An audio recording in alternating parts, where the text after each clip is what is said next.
Bienvenue dans notre méditation. Notre Dieu est merveilleux. Le titre est « Le poème de Dieu ». Car nous sommes son ouvrage. Nous avons été créés en Christ Jésus pour des œuvres bonnes que Dieu a préparées d'avance afin que nous les pratiquions. Éphésiens 2, verset 10. Le jour de l'entretien d'embauche approchait et dans l'esprit de Jenny tourbillonnaient toutes sortes de pensées négatives. Je ne pense pas avoir les qualités requises. Il y a sûrement d'autres personnes plus qualifiées qui postulent pour le même emploi. Cette tendance négative était au moins en partie le résultat d'échecs précédents. Quelques semaines auparavant, elle avait participé à des entretiens similaires sans succès.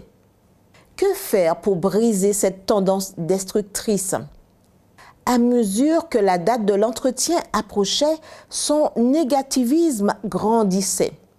Alors Jenny s'est souvenue de sermon du pasteur de son église sur l'importance de changer les pensées négatives en pensées positives. Plus précisément, le pasteur avait dit que pour changer les schémas de pensée destructrices, nous devions d'abord réaliser qui nous étions en Christ. Jenny a alors décidé de prier, demandant à Dieu de l'aider à rompre l'habitude de ne voir que le côté négatif des choses.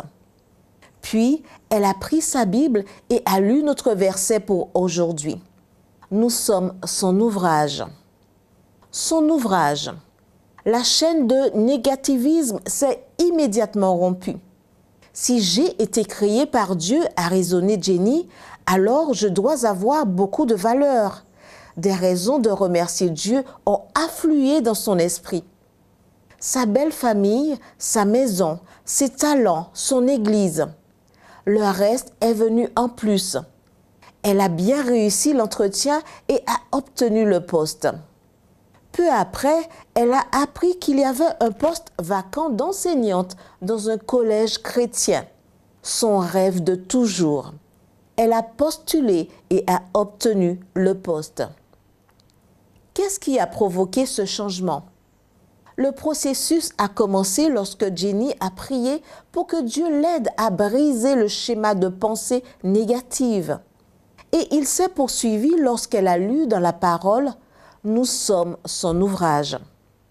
D'ailleurs, le mot traduit ici par ouvrage en grec est poiema, travail, œuvre, artisanat, dont le mot poème est dérivé. Ce que Jenny a lu ce jour-là, après avoir prié, c'est que nous ne sommes rien de moins que le chef-d'œuvre de Dieu, son poème, la couronne de sa création. Que peut-on demander de plus?